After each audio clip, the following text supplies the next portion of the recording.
તો ચાલો આજે બનાવીશું ગુવાર બટેકાનું શાક. So hello friends, welcome to episode 1 of સબ્જી સિરીઝ. તો મારા ઘરે બનતા દરેક શાકની રેસીપી હું આ સિરીઝમાં શેર કરીશ.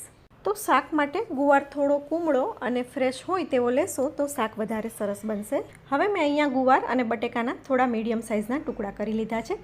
થોડા નાના ટુકડા હશે તો શાક દેખાવમાં સરસ લાગશે.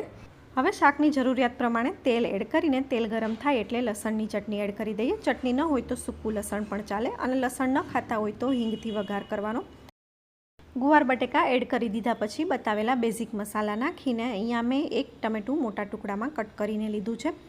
મોટા ટુકડા એટલે લીધા છે કે શાક બની ગયા પછી ટમેટાં કાઢી નાખવા હોય તો કાઢી શકાય. ઘણા ઘરોમાં શાકમાં ટમેટાં નથી ગમતા એટલા માટે.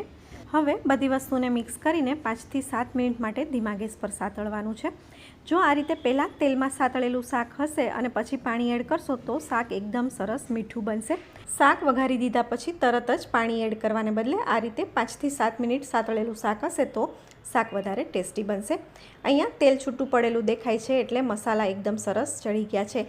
હવે શાકમાં પાણી એડ કરવાનું છે, તો પાણી એકદમ ઓછું એડ કરવાનું. શાક ચડી જાય તે પૂરતું જ પાણી નાખવાનું છે. શાક ડૂબે તે રીતે પાણી એડ કરી દીધું મેં અહીંયા. ગુવારના શાકમાં જો બહુ વધારે પાણી નાખીને વિસલ વગાડશો તો ગુવાર કડછો પણ લાગશે અને ગળી પણ જશે.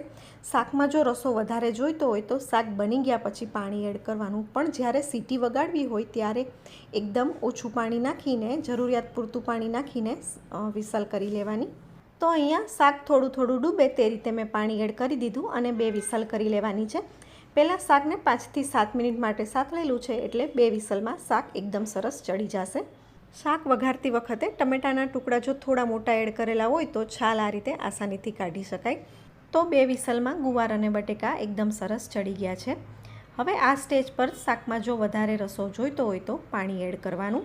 તો અત્યારે મને અહીંયા શાકમાં થોડો વધારે રસો કરવો છે, પાણીની જરૂર લાગે છે. તો જે પ્રમાણે રસો કરવો હતો તે રીતે મેં પાણી એડ કરીને શાકને ધીમા ગેસ પર 2 થી 3 મિનિટ માટે રાખી દીધું, એટલે શાક એકદમ સરસ એકરસ થઈ જાય. તો તમે કઈ રીતે બનાવો છો ગુવાર બટેકાનું શાક? તમારા સુઝાવ મને કોમેન્ટમાં જણાવજો. તો અહીંયા તૈયાર છે ગરમા ગરમ ગુવાર બટેકાનું શાક.